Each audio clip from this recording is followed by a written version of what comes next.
Fala pessoal, meu nome é Caleb Veras e estamos iniciando mais um episódio do Funfire Podcast. Estamos aqui hoje recebendo um cara que é especial para mim e para muitas pessoas, um missionário, um cara que é muito amigo nosso e principalmente, gente, eu quero agradecer desde já a audiência de vocês e dizer e pedir para vocês que curte aí, comenta aí, se inscreve no nosso canal que vai ser só bênção. E se puder nos seguir também no Instagram, vai ficar na bênção, tá bom? Então, eu quero apresentar para vocês um cara que ele é líder do JIT, que só falar o nome JIT eu acho que você já deve conhecer. Quero apresentar o Apolo Neto. E aí, Apolo? E aí, meu irmão? Meu amigo, tamo junto, feliz cara. Estar aqui com você, meu Amém, cara. Estamos nesse projeto aqui, feliz em te receber agora. Eu que fico feliz. E faz sua apresentação aí, meu amigo. É difícil falar da gente, né? Eu me chamo Apolo Neto, eu congrego na Igreja Batista Nacional Beriana, estou como líder do Ministério JIT, que é o Ministério de Missões Urbanas aqui da cidade de Teresina, atuante na cidade desde 2015. E a ênfase do meu ministério, né, onde Deus tem me colocado, onde Deus tem me gerado enquanto missionário, é principalmente dentro dos presídios, dentro do socioeducativo. Sim, que é muito interessante, né? Tu já tem quantos anos de ministério? Caleb, eu vou fazer 8 anos de evangelismo. 8 anos? 8 anos. Bastante tempo. Nasceu aqui em Teresina mesmo? Não nasci em Teresina, eu sou de Poços de Caldas, Minas Gerais. Essa informação eu não sabia. Não sabia da procedência. É sério, É sério. Eu não sabia dessa informação, cara. Sou mineiro, cara. Ah, mineiro. Por isso que o cara é diferente, meu irmão. Nossa, Quando o cara vai pregar é diferente. É um pouco mais diversificado, né? Muita coisa de lá não, que eu vim muito criança. Eu sou mais piauiense do que mineiro. Sempre morou ali no Mocambinho? Na verdade, eu morei em tanto lugar, Caleb. Já morei em Santos. Sério? Eu já morei em Parnaíba.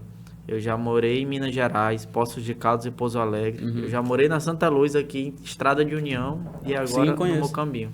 Mocambinho. Há bastante tempo tá lá? Eu desde os 14 anos de idade no Mocambinho. Aí conheceu Jesus quando? Eu conheci Jesus, na verdade, o seguinte... Como foi teu processo assim de conversão? Cara, começou lá em Poços de Caldas. Uma amiga da minha mãe, né? Ela fez o seguinte, ela fez uma coisa muito louca, coisa de crente doido, né? Sim. Falou assim, mulher, me presta aí teu filho. Minha mãe não era crente, minha mãe empresta. Tem que prestar o filho. Mas naquele tempo tinha um pouco disso, né? Aí ela pegou, recém-nascido, levou na igreja quadrangular, Sim. me consagrou no altar, num culto da manhã. Olha lá, só. acho que era culto de ceia, né? De domingo de manhã. Olha aí. E aí entregou pra minha mãe e falou assim, toma, mas ele não é mais teu, não. Aí essa mulher depois evangelizou minha mãe, né? Sim. E aí eu cresci no lar cristão, de certa forma, né? Minha mãe cristã. Só que eu me afastei aos 14 anos de idade. Me afastei aos 14 anos de idade. Quando eu voltei, eu já voltei aos 21 anos de idade. Ou seja, eu passei 7 anos aí afastado dos caminhos do Senhor. É difícil, né? Você se afastar assim e você retornar, né? Sim, é difícil. Um pouco difícil. Retornar é difícil. Até muito porque difícil. A gente tem experiência com a galera que é jovem, a gente sabe que é um pouco difícil, né? Eu tenho uma experiência com uma galera aí que, depois da pandemia, né? Teve uma debandada grande. Para retornar tá sendo tão difícil, Apolo. Eu acho que tu deve estar passando por isso também, né? E Caleb, é porque a pandemia, ela nos obrigou a parar. Sim. Na verdade, tanto é difícil retomar a vida ministerial, quem é cristão, né? Sim. Como é muito difícil também retornar à rotina ministerial quem se afastou, porque ficou muito tempo parado, né? As igrejas ali fechadas e agora abriu, e aí você precisa novamente voltar com aquela constância. E é muito complicado voltar para Jesus depois que você se afasta, porque de certa forma você se suja ali com o pecado. E aonde o ser humano anda, ele cria raízes, né? Verdade. Ele vai criar umas raízes ali com o pecado, com amizades que te afastam de Deus. E aí ele tem que se desvencilhar de todas aquelas amizades para começar a focar novamente em Deus, né? É verdade. Mas uma coisa que eu tenho prestado muita atenção, Apolo, que está acontecendo bastante. Tem pessoas que não é nem o pecado, aquele pecado antigamente que, tipo assim, me afastei de Deus, agora eu vou pra bebida, vou pra isso, vou pra aquilo outro. Não, o que eu tô vendo que tá deixando o pessoal mais disperso a não ter um compromisso com Deus, assim, a não estar na casa de Deus, sabe o que é? É uma coisa bem, por exemplo, Netflix, ficar mais em casa, sabe? É uma coisa assim que eu que eu vejo que tá afastando o celular. É o cara conceito- passar o dia no TikTok. É o conceito errado de pecado. É porque as pessoas É um pensam conceito errado de pecado. que É o que eu penso pecado também. é aquilo que infringe os 10 mandamentos. Não, exato. pecado é tudo que te Só que é um afasta de pecado Deus. mais sutil, né? Tudo que te afasta de Deus é pecado. Exatamente. Casamento é de Deus, trabalho é de Deus, né? Inclusive, Deus falou, né, que o homem ele ia viver do seu próprio suor, trabalho é Exato. algo de Deus, porém, tudo aquilo que eu faço de uma forma que tome o meu tempo mais do que o meu tempo com Deus, ele acaba se tornando um pecado na minha vida, né? O que é bênção acaba sendo maldição, né? Até, eu lembro muito que minha mãe falava assim pra mim. Caleb, tu vai encontrar uma mulher de Deus pra ti. Sim. Mas tu tem que aprender uma coisa. Se tu encontrar uma namorada que ela te afasta de Deus, isso não vem de Deus. Exato. Agora, se essa mulher te levar em direção ao Senhor, a ter uma intimidade com Deus, pode casar. E foi o que realmente aconteceu comigo, Um né? sinal muito bom, né? E eu tinha muito, eu andei muito por aí. E eu aprendi, eu tinha isso na minha cabeça porque foi um ensinamento que eu tive e que eu levei pro resto da minha vida, Sim. sabe? E graças a Deus isso funcionou comigo. Essa questão daquilo que te afasta de Deus não vem de Deus. Sim. E o que te leva para Deus vem de Deus e dá certo. Entendeu? Inclusive, isso lembra muito a Bíblia, né? Quando a Rebeca é a escolhida ali, Exato. né? Ela é escolhida pelo seu dom de serviço, Yeah. ela Yes. aparentar Deus ali nas suas atitudes, Sim. né? Como se fosse um cristianismo, né, da pessoa. Se realmente aquela pessoa ali é cristã, se não é, Exatamente. né? Exatamente o que tua mãe te aconselhou. E Apolo, eu sei que tu tem um trabalho dentro dos presídios, né, de evangelismo e principalmente um trabalho também de missionário Sim. dentro do JIT. Sim. Quando foi que isso tudo despertou dentro do teu coração? Porque depois as portas foram se abrindo para algo maior, né? Como foi que tudo isso começou? Caleb, ministério é assim, né? Uma porta vai abrindo outra porta, né? A partir do momento que você entrega o seu máximo, se dedica verdadeiramente, Deus ele vai te colocando em outros níveis no sentido de portas, né? De oportunidades para você ministrar a palavra. Uhum. E a primeira vez que eu entrei num presídio, na verdade, numa unidade socioeducativa, né? Foi em 2015, no 100. A convite do irmão Hernando, que era o irmão que congregava lá na igreja. Foi para pregar. Eu fui para pregar em tese, porque eu não sabia pregar, novo convertido. Então tu foi para acompanhar, para porque acompanhar uma equipe. Sim. A equipe era eu, o Highlander, o Jonielso e o Vini, né? Sim. E aí eu era o mais... Eu acho que eu e o Vini, nós éramos novos convertidos, né? E aí eu entendi algo naquele dia, que aquilo ali era o que eu queria pra minha vida. Eu não sabia pregar. Queimou o coração, né? Cara, foi um A negócio vontade. que mexeu tanto comigo, que eu fiquei numa empolgação tão grande, me deu uma vontade tão grande de ler a Bíblia, sabe? Eu tava na igreja, já tinha voltado pro Senhor, mas eu não tava Sim. com aquela constância de leitura bíblica. Sim. E aquilo me deu uma vontade tão grande de ler a Bíblia, eu comecei a preparar esboço do meu jeito ali, né? Eu escrevia tudo que eu ia falar, até o boa tarde, bom dia, tá entendendo?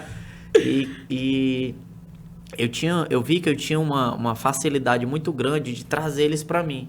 Tipo assim, Sim. eu não sabia pregar, mas quando a equipe chegava, muitas vezes eles... E aí, Apolo, vem aqui. E aí, Apolo, vem aqui. Sim. Então, eu desenvolvi um relacionamento, uma identificação, né? Que isso facilitou muito. E aí, de lá pra cá, eu comecei a evangelizar, logo depois eu fiquei à frente desse projeto de evangelismo, né? E hoje eu não me vejo fazendo outra coisa, a não ser pregando o evangelho, principalmente dentro dos presídios. E um pouco que eu sei da tua história, que dentro disso tu foi chamado, né? Tu fez uma prova, se eu não me engano, e passou para ser agente Socioeducativo. E como foi isso, cara? Cara, Tu se interessou, tu viu na internet, como foi? Coisa de Deus, total. Sabe o que eu lembro Porque muito? Deus te colocou dentro de algo que eu já amava fazer. que tu amava fazer e que era teu chamado ali, né?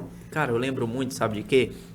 Toda vez que eu falo dessa história de Joquebede, a mãe de Moisés. Sim. A mãe de Moisés, ela cuidava de Moisés. É verdade. Aí o que acontece?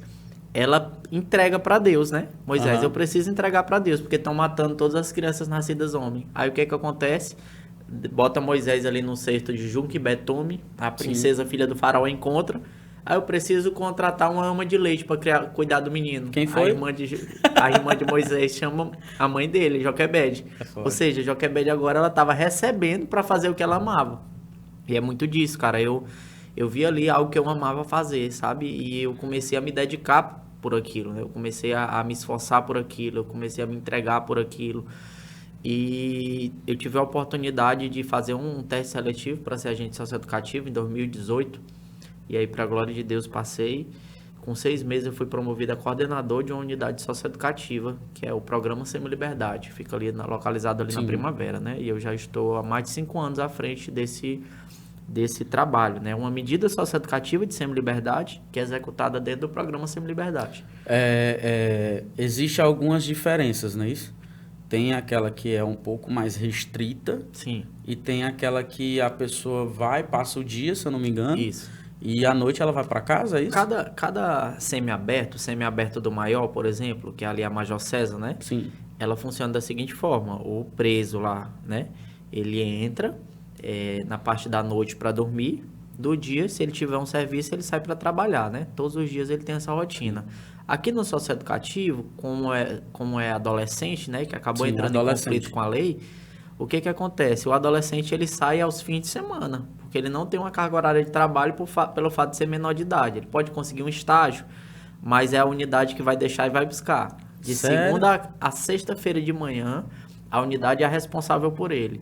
De sexta a domingo, a família é responsável. É uma guarda compartilhada. Mas volta, o jovem retorna? Na segunda-feira, 9 horas da tarde, 9 horas da manhã. Muitos obedecem ou não? Nós temos alguns indícios de adolescentes que não retornam, né? Sim. Mas nós temos indícios de adolescentes que retornam. Isso vai muito da questão familiar dele também, né? Se a mãe estiver ali pegando no pé, Se o adolescente tiver uma família que tenha pelo menos um pouquinho assim de estabilidade, eu não falo financeira, né? Mas eu falo de estabilidade mesmo, de organizada. Uma famíliazinha organizada, ele retorna, ele cumpre a medida dele. Agora mesmo... Mas aí que tá, né? Porque a maioria das famílias desses adolescentes, a família não é estruturada. Sim. O que pega a grande maioria Mas a grande maioria, ela não é estruturada financeiramente. Mas tem umas que não, por mais que não tenha... Eu tiro isso pela minha família. Minha família nunca foi muito estruturada financeiramente, mas era organizada, né? Sim. Tive meus momentos na minha adolescência que eu me afastei, mas minha mãe estava sempre ali firme no posicionamento dela. Ela não apoiava o errado que eu fazia, né? Claro. Então, quando o adolescente ele tem essa influência, né, positiva, e a unidade trabalhando ali o psicológico dele, tendo conversas, né, sobre o futuro, sobre visão, né? Ele acaba cumprindo a sua medida direitinho. Agora mesmo, há 2 meses atrás, nós tivemos uma audiência concentrada, que é o mutirão chamado, né? Quando a promotora, o juiz e o defensor público, eles vão até a unidade realizar audiências, né? E com quem já tem acima de 6 meses, e aquela audiência ele pode ser progredido. Todos os que foram para a audiência foram progredidos, ou seja, adolescentes realmente... a justiça entendeu que eles estavam aptos para ser reintegrados à sociedade, que esse é o trabalho que a unidade é proposta a fazer, né? Essa reintegração. Se eles cometem... quem decide é o juiz, o quanto tempo ele tem que passar dentro desse sistema? Todas as medidas socioeducativas, embora o adolescente ele tenha pego 3 anos, 6 meses, 1 ano, ele vai ser avaliado de 6 em 6 meses. Né? Ah, interessante. E ele pode ter os agravantes ou os atenuantes, que é o agravante, o mau comportamento, ele pode ficar mais tempo, né? Desrespeito, não participação na aula, na escola, que ele é obrigado a estudar. E os atenuantes é a questão justamente da participação nessas atividades que são propostas, né? No atendimento, ele tem tido uma mudança comportamental muito boa, né? E aí acaba que ele adianta a saída dele, né? Sim. Ele precisa provar para a justiça que ele está apto a ser reintegrado à sociedade, que ele não vai mais se envolver com aquilo que é errado, né? Sim. Hoje a estrutura do socioeducativo, ela funciona bem em Teresina? Funciona muito bem, né? Porque eu já fui até exclusivamente com você, eu vi que tem uma organização ali que é bem aparelhada, né? Sim. Que é bem diferente e eu vejo que funciona, até Sim. Funciona em alguns casos. Mas tu tem alguns dados assim do quanto isso funciona? E Caleb, dados estatísticos eu não vou ter como te passar, né? Mas assim... A mídia, ela reporta para as pessoas muito aquilo que dá errado, né? Quando acontece uma rebelião, quando acontece uma fuga. Não com muita frequência, bem raro acontecer. É um pouco perigoso, né? É um pouco perigoso. Inclusive, todo funcionário de medida socioeducativa, ele recebe no contra-cheque ali o adicional de periculosidade. Justamente ali eu estou me colocando em risco, tá entendendo? Claro. Eu preciso Até receber porque não sabe o coração de cada pessoa. De cada né? pessoa. Hoje nesse sistema, quantos adolescentes, tu sabe assim? Eu acho que aqui no Piauí deve ter em torno de uns 150, 170 a 200 adolescentes no Piauí todo. Caramba. Em medida socioeducativa, né? Mas é um número pequeno se comparado aos adultos, né? Eu Mas acho querendo que ou não- a custódia já deve ter mais de 800, só a custódia. Mas querendo ou não, se você for parar pra pensar, é 150 pessoas que tu tem que dar muita atenção. Sim. Muita atenção. O socioeducativo, ele tem uma facilidade em relação ao penitenciário. Por Sim. quê? Porque o socioeducativo, nós trabalhamos com adolescentes. E adolescentes, o que são adolescentes? São pessoas que estão em processo de uma formação de personalidade. Sim. Ele não tem uma personalidade formada ainda. Tudo aquilo que ele vai viver vai afetar quem ele vai ser. Então, se ele começa a ter contato com gente positiva, se ele começa a ter contato com pessoas que instigam ele a olhar para o futuro de uma forma promissora, Sim. ele vai começar a mudar a personalidade dele. Já ali na penitenciária, já são homens, já a personalidade já está definida.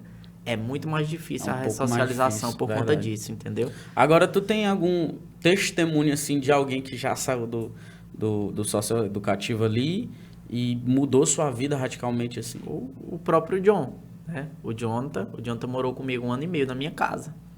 Foi o seguinte, eu me identifiquei muito com o Jonathan. Eu estava fazendo um trabalho com células no SEM. Começamos esse trabalho em 2016, apesar do evangelismo ter começado em 2015, né? E aí, Deus falou comigo o seguinte: não prega mais para o pavilhão inteiro, prega só para ele. Gente, meu Deus, mas como assim?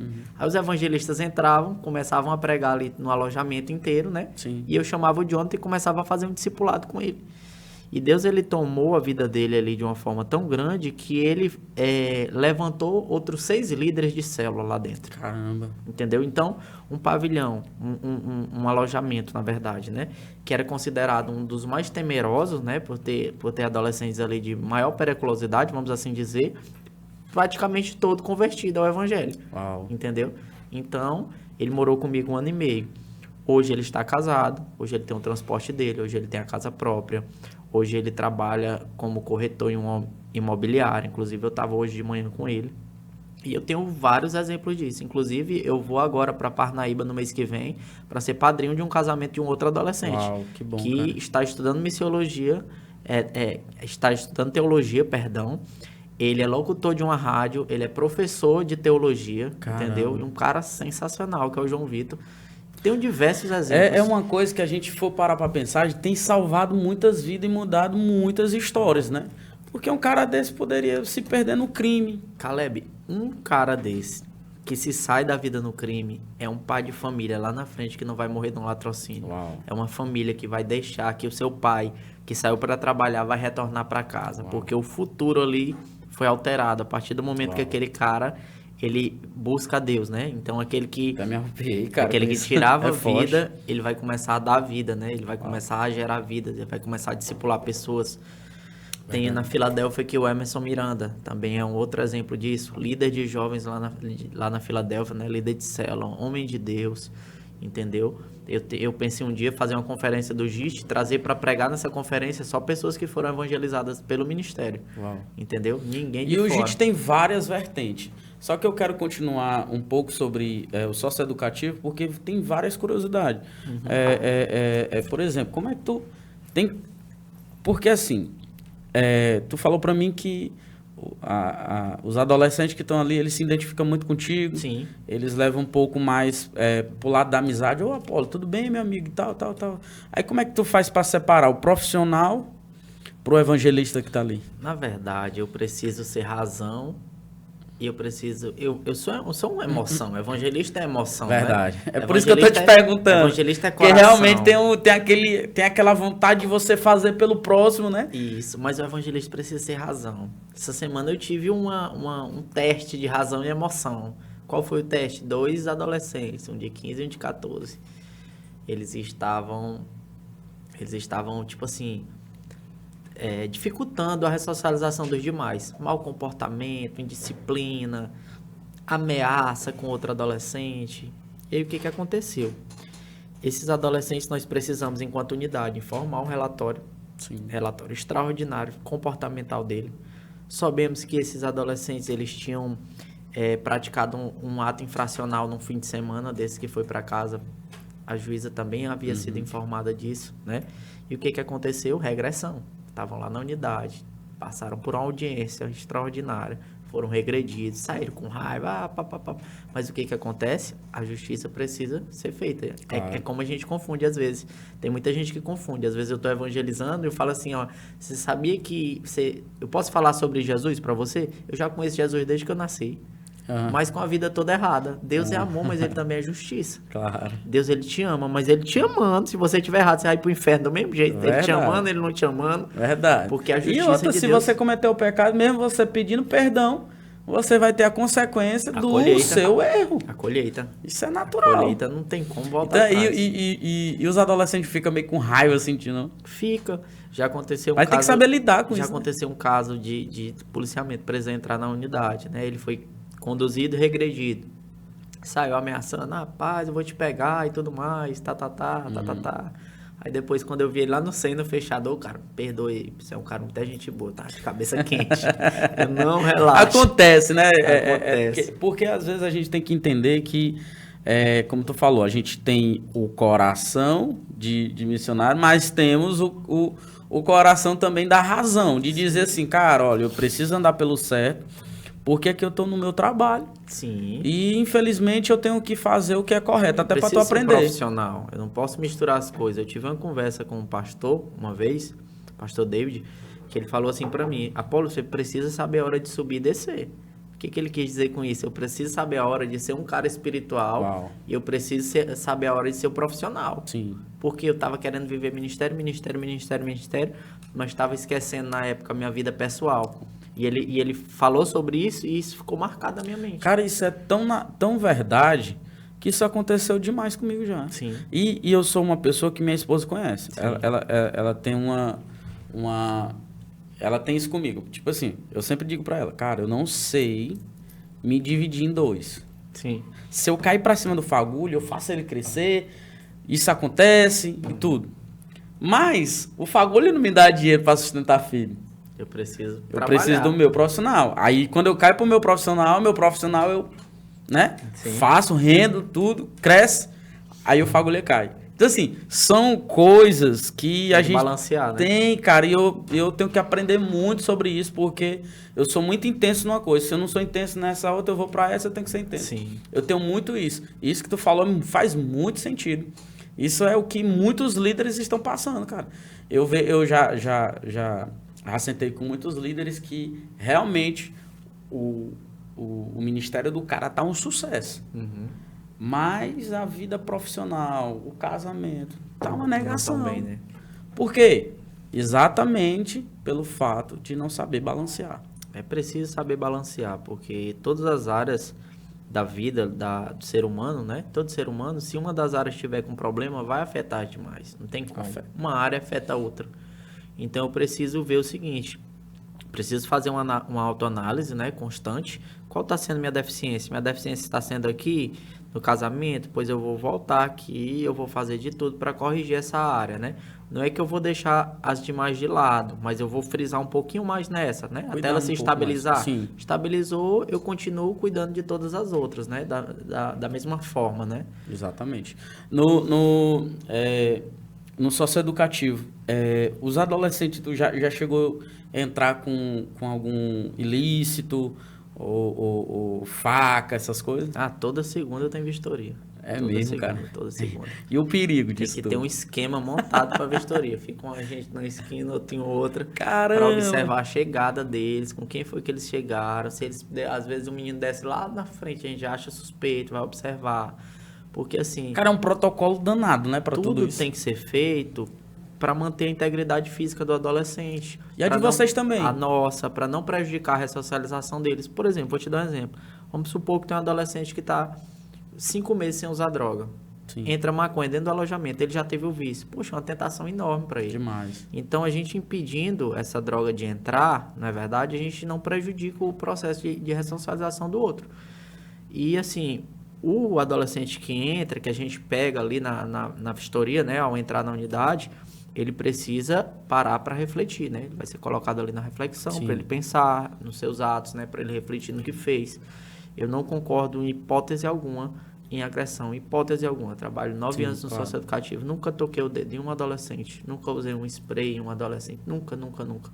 Eu sempre sou a favor do diálogo, mas eu também sou a favor de você responder pelos seus atos, né? Você foi homem para fazer isso aqui, pô, você vai ser homem para arcar com as consequências, né? Sim. Então, é muito importante a questão da segurança também dentro da medida socioeducativa, porque a segurança, ela precisa caminhar junto com a ressocialização. Claro. Se a gente focar só na segurança, o que acontece? Todo mundo vai estar seguro, mas o adolescente ele não vai ser trabalhado, ele não vai desenvolver atividades. Se eu foco só na ressocialização e esqueço a segurança, eu vou estar trabalhando com o adolescente, mas eu estou me colocando em risco, né? Então, são duas vertentes ali que precisam caminhar juntinhas sempre. Esses adolescentes, eles não têm, a maioria deles, querendo ou não tem uma escola, né? Dentro do socioeducativo eles têm? Dentro do semiaberto eles estudam, tem o ensino fundamental, um médio. Sério, e cara? alfabetização. Dentro do SEM tem ensino fundamental, médio e alfabetização. Todo ano algum adolescente passa no Enem, cara. É incrível. É E eles mesmo, não cara? tem assim, tipo assim... Não é como um adolescente que tá num preparatório, né? Ali estudando 24 horas. Caras muito inteligentes que estavam estragando sua vida por conta de amizade errada, Então de quer droga. dizer que um cara que está numa situação dessa, ele tem a oportunidade de mudar a sua vida através do estudo, Sim. passar no Enem, entrar na faculdade, se tornar alguém na vida, se ele aproveitar a oportunidade. Sim. Eu visitei essa semana, eu estava a uma viagem a trabalho à Esperantina, passei por Cabeceiras e liguei para um adolescente, não é mais adolescente, né? Já é um homem, passou pela unidade. E ele passou em Ciências Contábeis quando ele estava no 100. E eu, ei, cara, tá por onde? Tô aí. Rapaz, pois eu vou fazer o seguinte, prepara um café que eu vou tomar café aí na tua casa. Me manda o endereço. Fui lá tomar o café. O cara hoje tá formado, o cara hoje tá bem. Cara, que E massa, a gente fica feliz em saber que pôde cooperar de alguma forma com esse processo, né? Para que isso acontecesse. E eu me sinto realizado, assim, no meu trabalho, porque eu sei que é uma evolução, é uma né? coisa pequena, cada mudançazinha, tem gente que pensa assim, mas só um de tantos mudam, né? Mas é uma mudança gigantesca na família dele, nas famílias que seriam afetadas se ele continuasse com a vida errada, né? Infelizmente, a gente não vai poder salvar todos, né? Tipo assim, nesse trabalho não é todos que vão ser beneficiados, mas tem alguns que vão se destacar e vão ver a oportunidade de dizer, cara, é por aqui que eu tenho que caminhar, é por aqui que eu tenho que seguir. Então, assim... Como o Paulo fala, né? Preguei para todos para que de alguma forma pudesse salvar alguns. Exato. Porque ele já tinha consciência que não era todo mundo que... Nem todo mundo tem a nossa mente que a gente quer que as pessoas tenham, Sim, né? exatamente. É que nem aquele negócio. Às vezes a gente que é cristão há 10 anos, tá dentro da igreja, a gente quer que uma pessoa nova convertida tenha as mesmas atitudes que uma pessoa de 10 anos que está ali dentro da igreja. Tem que ter paciência, tem que saber entender o processo de cada um. Tem gente que tem um tempo, de repente já está pronto. Tem gente que vai levar 10 anos ali para estar pronto, né? Qual foi a maior experiência assim que tu teve no socioeducativo? Cara, a maior experiência de todas que eu tive no socioeducativo, teve uma boa e uma ruim, né? A ruim, logo. A ruim foi o seguinte, eu cheguei uma vez dentro de um alojamento para pregar e eu estava pregando isso em 2015. Não vou dizer o nome da unidade, né, por ética. Mas os adolescentes ouvindo a palavra e tinham um acocado na cama e com um lençol na cabeça. Só viu aquela montinha assim, se dava para perceber que ele estava acocado, né? Aí quando eu tava indo embora, ele falou assim, ei, com um pano na cabeça assim, só mostrando os olhos. Ele falou assim, ei, pega pra ti, lê só na tua casa, me deu um papel. Aí eu cheguei em casa, né, eu abri o papel e tinha assim... Eu tenho um ódio todas as vezes que vocês vêm pregar. E é qualquer hora que eu vou matar todo mundo e depois vou me matar. Aí eu sabia que era o diabo mandando a carta. O próprio diabo mandou uma carta. Sim. Aí, meu Deus do céu, eu não tenho como repassar isso pra coordenação. Porque, tipo assim, é uma questão espiritual, né? Meu Deus do céu. Aí avisei pros meninos no grupo, a gente fez um jejum de uma semana. E aí, quando nós chegamos lá novamente, nessa unidade, né? No outro sábado... Eu mandei chamar ele lá na cela dele E aí os meninos, ele não queria vir. Aí os meninos empurraram ele pra frente. Eu botei a mão na cabeça dele, ele manifestou, a gente expulsou. Uau. E aí foi uma experiência pesada, né? Uma experiência bem pesada. Pesada e libertadora. E libertadora. Outra situação ruim também que eu passei, também com essa questão de possessão, né? O interno, né? Ele tinha sido liberado na sexta. Foi embora, né? Quando foi no sábado, ele foi fazer um assalto, pegou um tiro na cabeça e morreu. Aí os demais, quando eu cheguei, eles já estavam sabendo. Aí o que aconteceu? O inimigo é moleque, né? Ele manifestou num adolescente se passando pelo que morreu. O diabo, ele não é onipresente como Deus, mas ele é quase onipresente. Sim. Ele está em quase todos os lugares, né? E aí o que acontece? Ele começou a falar coisa como que cara, só um né? sabia do outro. Tu lembra do dia que tu me falou isso aqui? Porque ele tava lá presente, né? Sim. Tu lembra disso? Tu lembra disso? E quando nós chegamos no alojamento, tava todo mundo desesperado. Todos os internos chorando, desesperado. E alguns com a mão aqui estendida, orando. Desespero grande. Eu aproveitei para exortar. Tá vendo? É isso aqui que vai acontecer com vocês, se vocês não buscarem Deus. E aí, Caleb, chegava um evangelista, botava a mão, chegava outro, botava a mão e nada. E nada dele ser expulso, ele gargalhando, debochando. Eu me afastei de canto. Meu Deus, você vai deixar o diabo envergonhar a gente mesmo. Aí Deus me deu um discernimento. Eu peguei um copo, enchi de água no bebedouro, levantei e pedi para todo mundo levantar as mãos. Inclusive os internos, né? Sim. Todo mundo estendeu a mão e Deus, nós consagramos esse elemento. Que esse elemento, ao cair sobre esse jovem, ao ser derramado sobre esse jovem, seja como o teu bálsamo, seja como a tua cura, seja como a tua libertação, que venha trazer liberdade para esse jovem. E aí, na hora que derramamos, ele foi liberto. Uau! Foi uma experiência pesada, né, que eu falei, mas também... Transformadora e libertadora. Libertadora. Cara, que massa. É uma coisa que muitas pessoas, se fosse colocar uma pessoa comum dentro de um local desse, não conseguiria, né? Pra tu ver como Deus coloca as pessoas certas, né? Agora, uma experiência mais sobrenatural que eu tive, só que pro lado, assim, mais positivo, né? Certa vez nós estávamos ministrando em um pavilhão, e aí um interno falou assim, cara, eu tô sentindo um negócio, meu coração tá acelerado. Mostrou aqui, me chamou e tava assim, ó, dava pra ver o coração dele batendo, né? Aí eu, cara, eu tô sentindo um negócio muito doido aqui. Rapaz, eu sem entender, né? Aí veio o discernimento, acho que é o Espírito Santo que tá agindo nele. Ele, rapaz, eu tô com a vontade de correr, o louvor ministrando, depois corre, cara. Aí ele começou a correr dentro de um pequeno espaço, correndo, caiu no chão falando em línguas. Uau! Foi batizado com o Espírito Santo. Que bom, cara, velho. que experiência louca. Os evangelistas ficaram loucos, saíram os evangelistas falando em línguas e pulando dentro do pavilhão. E o menino falando em línguas lá deitado e os outros chorando.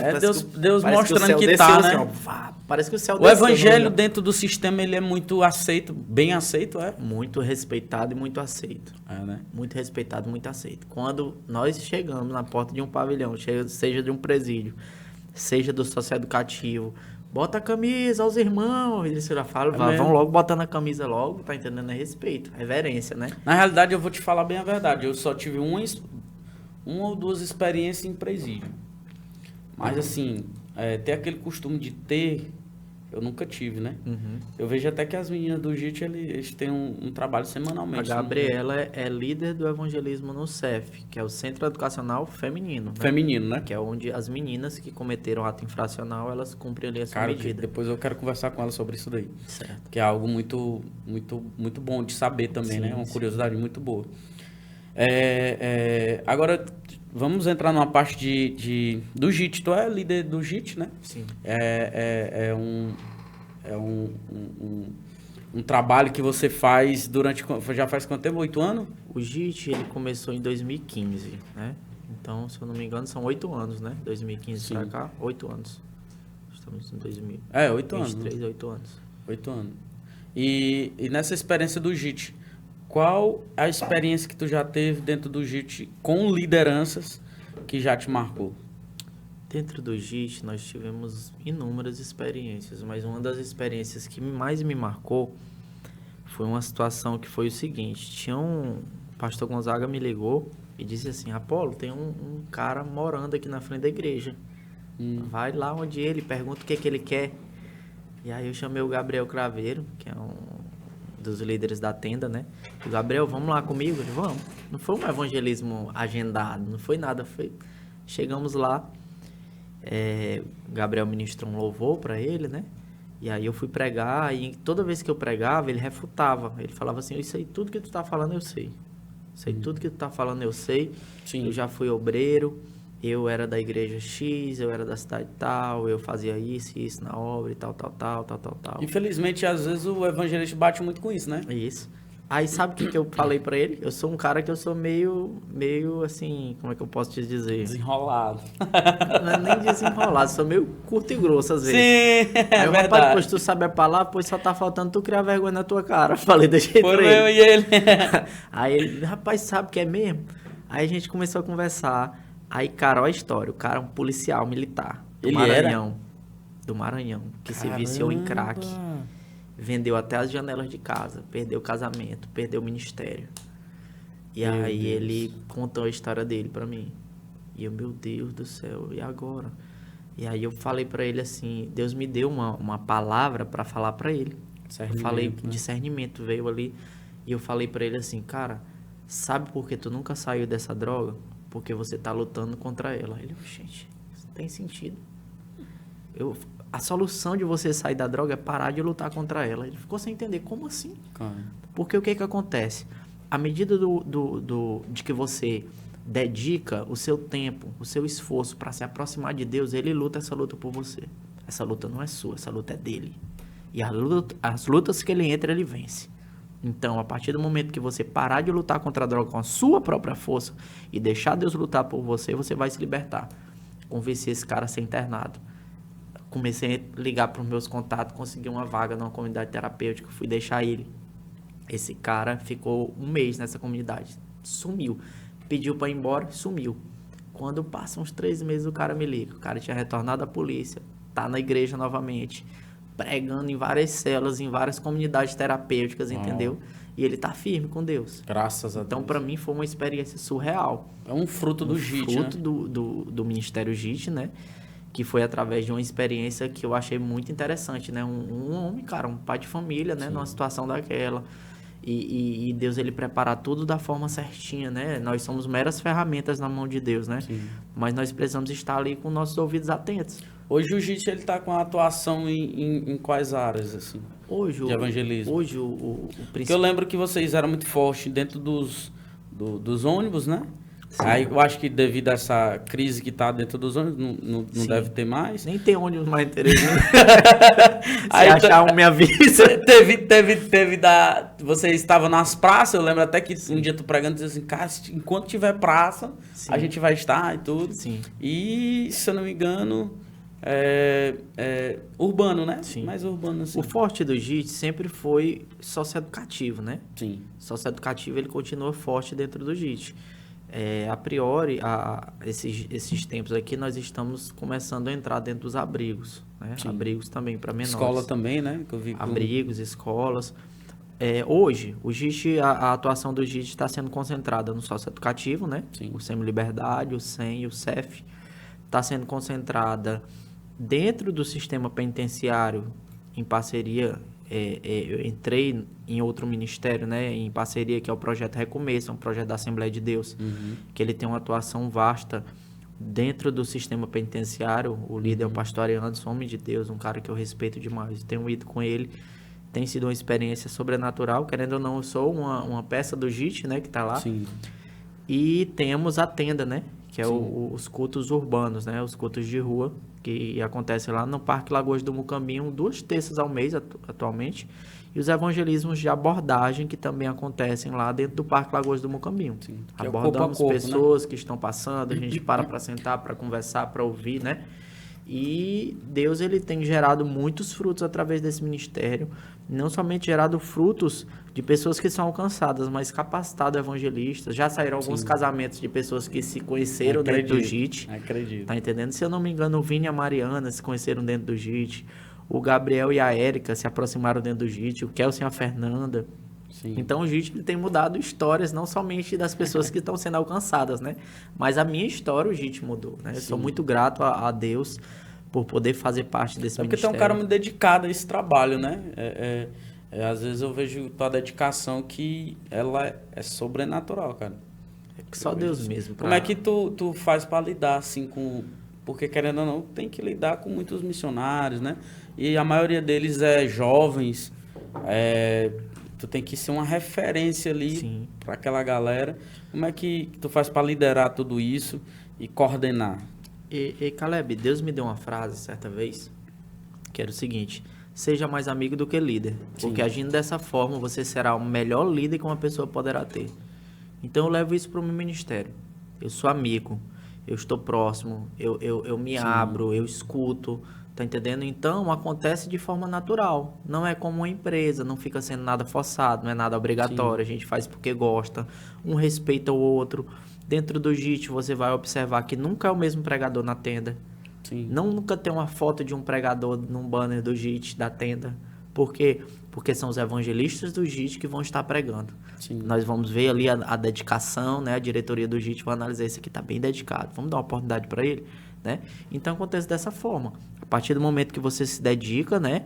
Você vai estar ali assumindo umas responsabilidades maiores. A partir do momento que você se ausenta, você vai estar assumindo responsabilidades menores, né? Sim, claro. Nós agimos com justiça, com amizade, né? E ao tempo todo procurando discernimento em Deus, né? Para tudo aquilo que a gente for fazer. Dentro da pandemia teve um pouco uma parada, né? Não só o trabalho do JIT, mas acho que muitas igrejas estavam pararam suas atividades assim. Como é que tu trabalhou dentro da após pandemia? É porque teve muitas pessoas que se desviaram, né? Sim. Para mim, se afastaram. A pandemia foi um tempo pessoal muito precioso. Eu sei que teve todos os agravantes, as tragédias, as famílias, mas assim, na parte espiritual, eu creio que Deus ele separou o joio do trigo, né? Porque o que acontece? Muitas pessoas estavam acostumadas a irem para as igrejas e ali, como um bem-te-vi filhotinho, abrir a boca, receber a palavra e ir embora de barriguinha cheia. Sim. E aí a igreja fechou a porta. E eu não sei caçar ainda, como fazendo a analogia aqui do bem-te-vi, né? Sim. Não sei ir atrás do meu alimento. Morreram, não se dedicavam, estavam ali vivendo como quem vive uma simples rotina, tá entendendo? A minha rotina já é isso: vou para a igreja na quarta, vou para a igreja no domingo. Não tinha uma vida com Deus desenvolvida, né? E muitas pessoas acabaram se perdendo.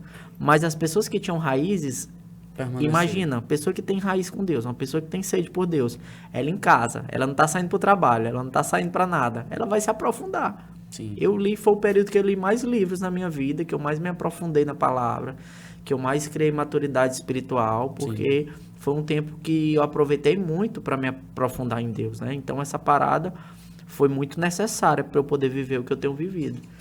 Eu lembro que eu estava com algumas ministrações agendadas para outras cidades e de imediato eu pensei assim: meu Deus, agora que o Senhor estava começando a fazer umas coisas na minha vida que eu sempre sonhei, salto, né? E aí parou tudo, né? Mas assim, eu não questionei, eu fiquei pensando isso, mas foi um tempo de maturidade, foi um tempo de profundidade.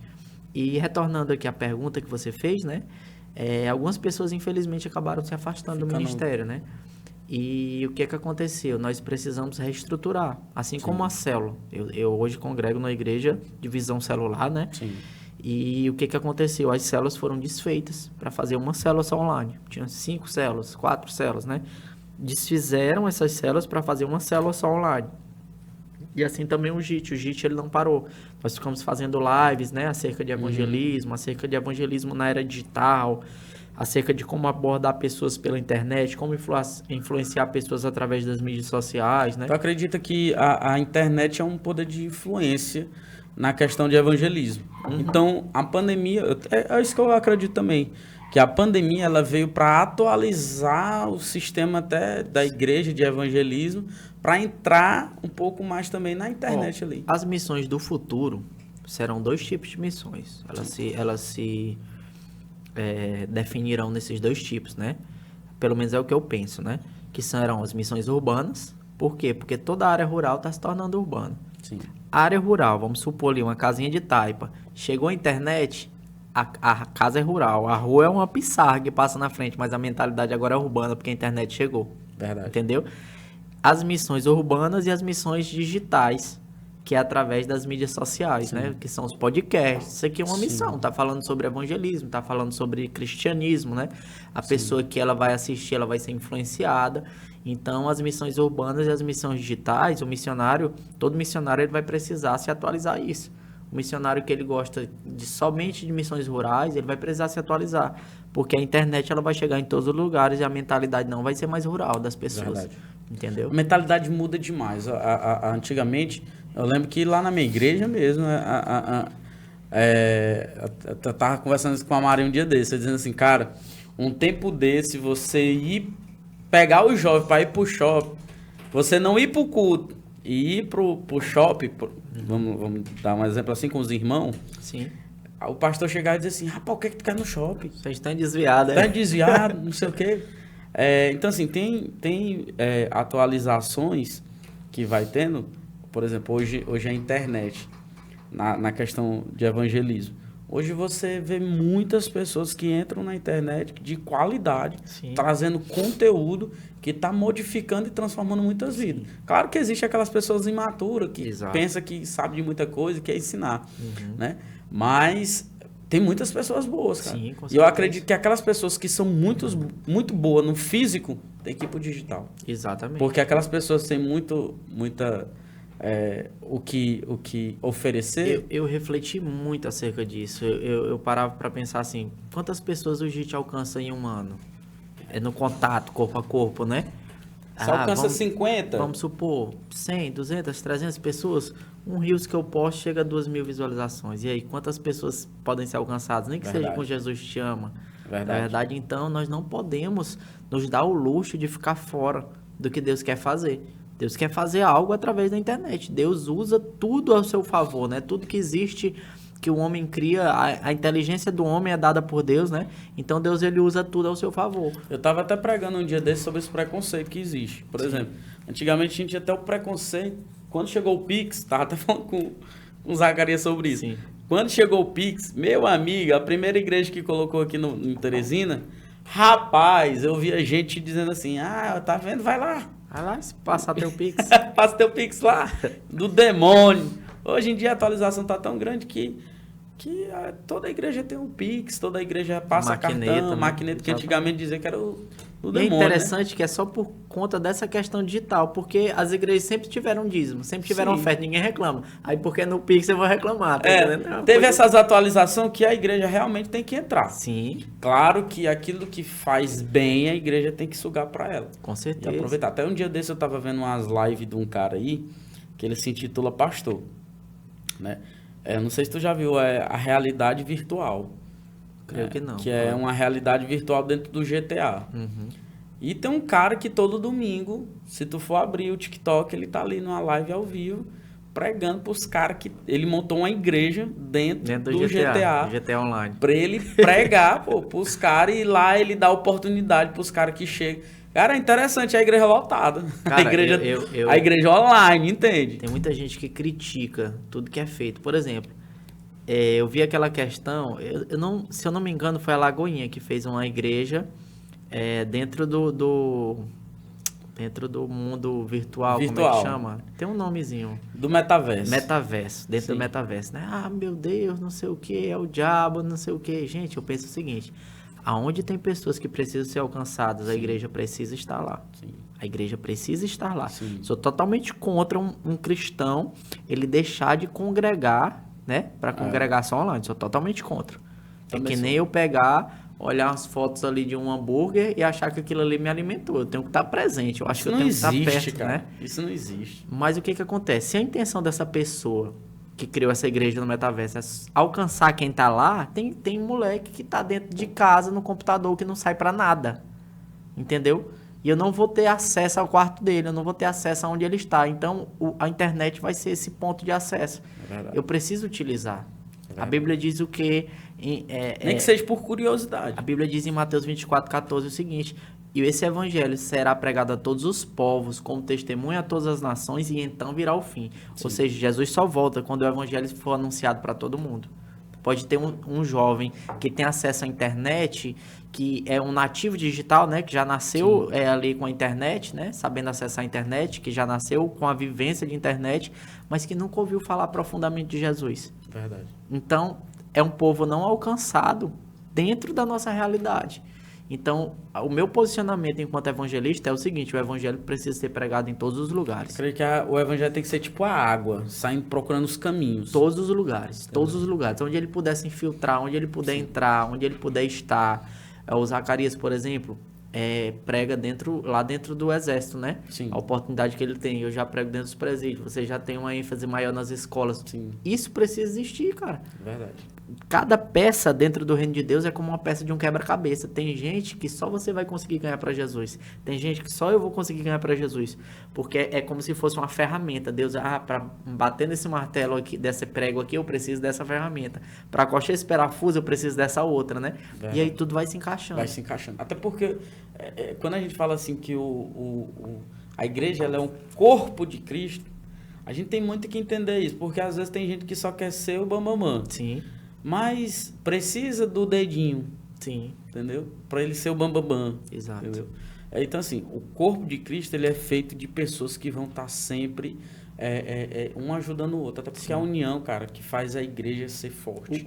Para ser corpo, existem duas funções, né? Para quem é corpo de Cristo. A primeira função é consolidar quem está dentro do corpo.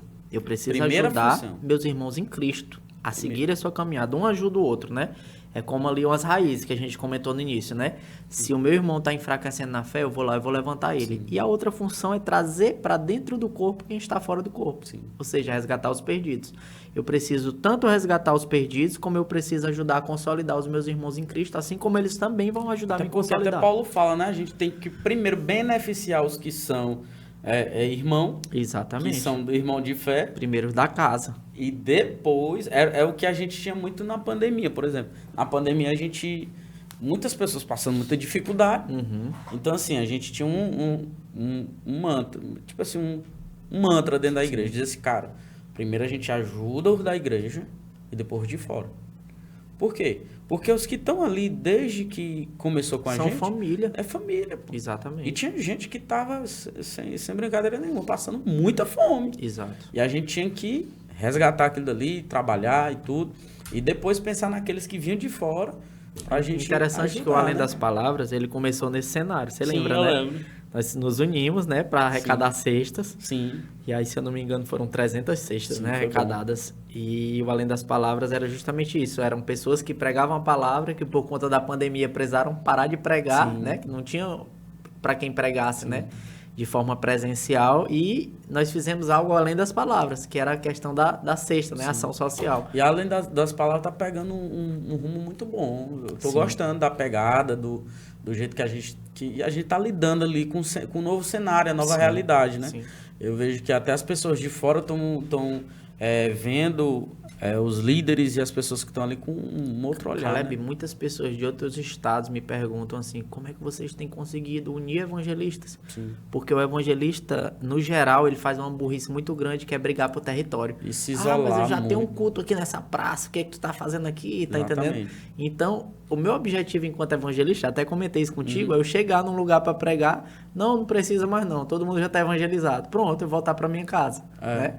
Então, porque querendo ou não, cara, não há uma disputa. um quer fazer mais do que o outro, a competição, Não né? adianta. Eu acho que assim, hoje eu tenho uma maturidade exatamente desse jeito. Hoje eu não sou o tipo do cara que briga por pouca coisa.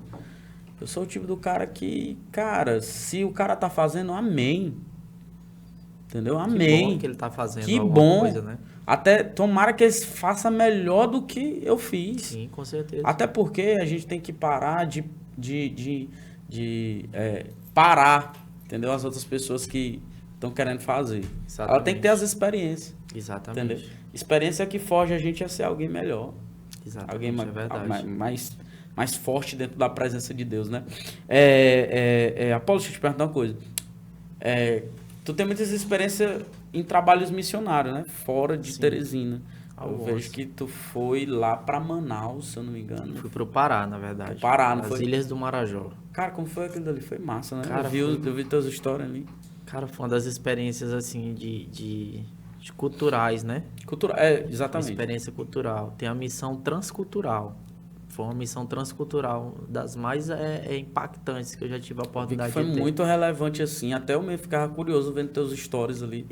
Muito massa. Cara, foi o seguinte, eu fui para uma escola de evangelismo em Imperatriz, no Maranhão, chamada Escola Sobre Toda a Carne, né? E aí lá eu conheci muita gente, muitos evangelistas de vários estados, né, do Brasil, estavam lá presentes. E eu conheci um cara chamado Aleph, né? Eu conheci ele porque eu vendi uma camisa para ele. Você lembra que eu tava com aquela lojinha Bordado Missionário, né? Sim, sim. Justamente para financiar algumas missões, alguns projetos. E aí eu vendi uma camisa para esse cara e a gente fez amizade. Que ele é da Ilha do Marajó. Sim. E aí ele chegou um ano depois, mais ou menos um ano depois, ele falou assim, cara, tu não quer vir pra cá não? A gente tô com a ideia de montar uma escola de evangelismo e tal, e aí eu queria tua ajuda e tudo mais. E a gente começou a conversar por chamada de vídeo, se organizar e tal. E aí montamos a escola, né? Eu, ele, mais umas pessoas de São Luís, mais umas pessoas de Imperatriz, era pra vir um Chu também, que é do Rio Grande do Sul. E aí acabou que não deu certo ele ir por conta de uns contratempos que ele teve. Mas nós fomos, né, para lá. Fizemos a escola de evangelismo. A priori era para a escola acontecer em Belém e era para a escola acontecer na ilha de Soure, uma das ilhas do Marajó, né? O pessoal inclusive disse que é a capital do Marajó, Soure, né? Aí o que acontece? Quando nós chegamos em Soure, que a escola já estava acontecendo, a pastora de Belém adoeceu e ficou inviável a escola acontecer lá. E aí, em tese, era para eu ir ficar 6 dias, né? E aí, Soure, quando eu chego lá, os búfalos passando aqui na cidade, você olhava até no esgoto, pô, era diferente, porque as bolinhas de açaí rolando aqui no esgoto, entendeu? Meu Deus do céu. Açaí, eu cheguei numa cidade chamada Oeiras, que uma pessoa comentou comigo que o açaí lá é tão barato, que eles alimentam porco com açaí, porque sai mais barato que a ração. E aí, o que acontece? Era para ser só em Soure, né? De Soure, recebemos um convite para Salvaterra, outra ilha. Levamos para Salvaterra. De Salvaterra, me convidaram para ir ministrar em Santo Antônio do Tauá. Fui para Santo Antônio do Tauá. De Santo Antônio do Tauá, recebi um convite para ministrar numa conferência de avivamento em Oeiras do Pará. 12 horas de navio. Caramba! Aí eu peguei um navio de Belém, 12 horas para Santo Antônio do Tauá. Teve que tomar as vacinas tudinho, Lá então, nós né? fizemos uma escola de evangelismo também. Foi muito top, cara, muito top. Foi uma experiência surreal. A cultura muito diferente, a comida diferente. Experiência boa, cara. Você olha, parece que você tá em outro país, dentro do Eu Brasil. tenho vontade de ir pra Manaus, Amazônia, fazer um negócio Povos lá. ribeirinhos, cara, foi incrível. A experiência com povos ribeirinhos, né? Você chega, as caminhozinhos tudo de madeira, né? Porque quando a maré sobe, é a água bonito. toma conta de Aquilo é tudo. bonito. E você evangelizar ali naquelas casinhas de madeira. Cara, incrível, incrível. Uma experiência que aqueceu meu coração. Apolo, deixa eu te perguntar uma coisa. Todo missionário, ele tem vontade... Porque assim, quando a gente fala em missão, né? A gente pensa logo em África, Sim. né? Qual é o teu... Tu tem algum país, assim, que teu coração diz assim, cara, é lá que tu vai, é lá que tu... Cara, eu tenho vontade de ir Ou na é Argentina. só o Piauí mesmo? Eu tenho vontade de ir na Argentina, mas é pra assistir um jogo do Boca Juniors lá Bombonera, né? Pra ir pregar, não. Tua missão é piauiense mesmo. É porque é o seguinte, cara. Atos 1:8. Os discípulos recebem uma ordenança, né? Sim. Ele vai dizer o seguinte: ficai até que sejais revestidos do poder do alto, serão meus testemunhos de Jerusalém, Judéia, Samaria e confins da terra. Sim. Ou seja, existe uma ordem lógica. Jerusalém, né, o local que eles estavam, depois Judéia, depois Samaria, depois confins da terra. Ou seja, eu preciso deixar um legado a partir daquilo que Deus me deu, primeiro onde eu estou. Sim. Se eu vejo muita gente chegando nos confins da terra, mas Não não nem fez pela casa nada em dele. Jerusalém, cara. Nada. A casa dele não está evangelizada, a rua dele não ouviu falar de Jesus. E eu não acho que essa seja a ordem correta. Eu respeito quem vai. Tem gente que tem uma palavra da parte de Deus e vai, tá entendendo? Mas eu creio que a ordem correta é a ordem bíblica das coisas. Tudo na Bíblia ele tem um processo. Nada que cresce repentinamente é algo saudável. O meu ponto de vista é esse. Então, o que acontece? Meu ministério começou em Teresina. Até hoje, a minha atuação é aqui dentro da cidade. Deus me deu oportunidades para pregar no Maranhão, já tive a oportunidade de pregar na Bahia, tive a oportunidade de pregar em Pernambuco. Mas o que acontece? no Pará, né? Como foi Sim. mencionado aqui. Mas o que acontece? É um pouquinho da Judéia acontecendo. Jerusalém e Judéia. Deus está me Processo levando de para uns cada- lugares, mas eu retorno para o meu lugar de origem. Sim. Se acontecer de Deus me mandar para Samaria, para confins da terra, é no tempo dele. Mas tem gente que Deus vai levantar só para pregar em Jerusalém.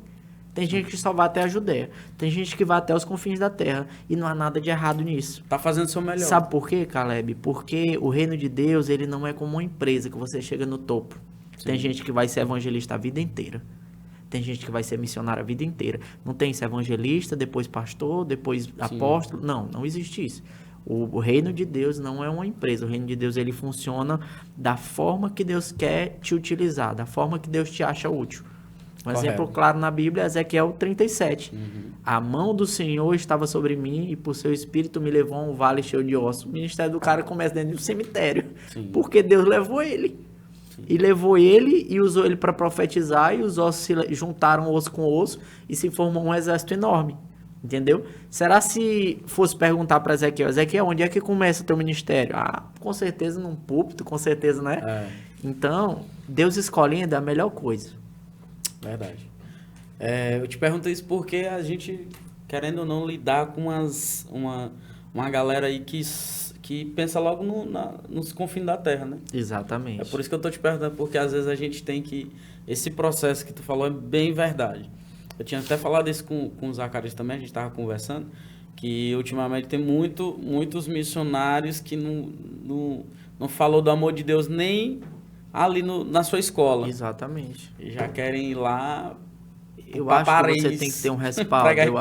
Eu acho que você tem que ter uma experiência. Sim, eu já vi relatos de pessoas que foram para a Alemanha, por exemplo, e ficaram lá 1 ano e não faziam nada. E, ano cara, sendo sustentado pela maior igreja, perigo sem que pregar, existe. sem fazer nada. É o maior perigo que existe. O cara vai se desviar. Não tem uma experiência. O cara não tem a palavra. Às vezes até tem um pouco da experiência que teve dentro da igreja local. Sim. Né? Mas aquela experiência fora do seu âmbito, que é natural seu, que ali todo mundo te conhece, Sim. não tem. Por exemplo, eu vejo que tu tá pregando em algumas igrejas Sim. do Piauí e graças a Deus tenho visto que tem manifestado muita glória de Deus por onde tu vai.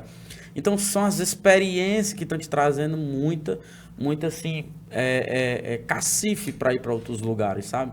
E essas experiências são boas, cara. Sim, com certeza. E que trazem o respaldo necessário para ir para outras nações, para ir para outros lugares que Deus vai estar mostrando. Eu acho que esse é o processo, como o tu ministério falou. é respaldado através dos frutos, né? Dos frutos. E através da constância. Sim. Constância Que a gente e está até frutos. conversando sobre Exatamente. constância. A constância ela é algo que, se a gente ficar só naquela empolgação, a gente cresce aqui assim, mas não dá os outros passos. Exatamente. E esses outros para continuar, né? Exatamente. Não tem a consolidação na vida, né? E essa consolidação a gente tem que entender que é o Espírito Santo de Deus que tem que estar nos guiando, passo a passo. Eu gosto muito de, como evangelista, como você também é pastor e é evangelista, né? Eu gosto muito de viajar nas escrituras. E eu lembro quando fala disso, né? Que muita gente foca só em estrutura, foca só no status, foca só em, eu vou lá para o Oriente Médio. E lá em Ezequiel 37, voltando novamente, né? A Bíblia diz assim, eles se juntaram osso com osso, tinha tendões, tinha carne, tinha pele, mas não havia vida. Ou seja, a estrutura sem vida para Deus não tem sentido. Verdade. Eu tenho uma estrutura, mas se eu não tenho vida com Deus, o que adianta? Aí o que Deus fala? Sopra de novo, profetiza de novo, Ezequiel. Aí Ezequiel profetiza, aí o Ruach Elohim, o sopro de Deus, entra ali sobre aquele corpo que já estava formado, né? Agora, estrutura com vida, aí o bicho pega, né? Aí já é um exército formado. Exatamente. Verdade. Hoje na tua vida, qual é as maiores referências que tu tem? Tem como citar assim, umas referências que você tem hoje? A maior referência que eu tenho hoje, ministerialmente, é o meu pastor, pastor Luiz Gonzaga, né? Que é um homem de Deus, de caráter íntegro. Eu não vejo alguma coisa que descredibilize o meu pastor, Sim. sabe? Observando a vida dele, a família dele principalmente. Mais do que ministério, eu observo muito a família dele. Sim. Quero muito poder um dia ser um homem, um pai, um avô, como o pastor Luiz Gonzaga é, né? Em segundo lugar, a minha mãe, que minha mãe, ela Evangelista ela, né? minha mãe é missionária, ela tem um chamado missionário, foi missionária da Quadrangular. Quando eu fui para Bereana, para Batista, né, ela foi para me acompanhar, para acompanhar meu ministério, porque Deus deu uma palavra para ela que ela acompanharia meu ministério, né? Assim como minha esposa também acompanha meu ministério. Mas a minha referência em relação à minha mãe, porque eu cresci vendo ela lendo a Bíblia todos os dias, sem parar, arriscando a Bíblia ali toda, esmiuçando a Bíblia, tá entendendo? Então isso sempre me chamou muita atenção. E em terceiro lugar, que eu posso citar, o pastor Luiz Nunes, que foi o pastor da minha infância e da minha adolescência, né? Que faleceu na Covid, de Covid, né? Ele marcou muito minha vida também, é um pastor de referência. Um homem de Deus, Marcou um homem de muito minha vida caráter quando era íntegro. pequeno. Um homem pacífico. Acho que foi a primeira igreja avivada que eu conheci quando era assim pequeno, né? Quadrangular do Mucambira, né? Não, era quadrangular do Todos os Santos. Todos os Santos no tempo, né? Foi, ele era líder de lá. Ele é pastor e líder de lá. E também as pessoas que me inspiram são as pessoas que caminham comigo. Você, o Zacarias, a galera do JIT que caminha comigo, o Jefferson, o James, todos o Eli, toda a galera que é ali do Além das Palavras, que é do JIT, que tem uma caminhada comigo, né? Minha esposa que caminha comigo. As pessoas que caminham comigo ali na minha vida com Deus, né? As pessoas que vivem ministério comigo. Sim. Agora, deixando uma mensagem para os nossos amigos que estão vendo nosso podcast. Uma frase de edificação, uma frase que te marcou, uma frase que trouxe transformação para a tua vida. Deixa aí pra galera. Cara, uma frase para aquela câmera ali, né? Pra aquela câmera lá. Deus me deu uma frase certa vez, quando eu tava passando por um deserto muito grande. E Deus falou o seguinte pra mim: deserto em vida de evangelista tem prazo de validade. Uau. Ele só dura até o evangelismo seguinte, pois o fato de exercer compaixão faz com que todo deserto se transforme em oásis. É isso, evangelista. Se você tá passando por um deserto, experimente evangelizar pra você ver se Deus não queima teu coração novamente. Uau. Forte, viu, cara?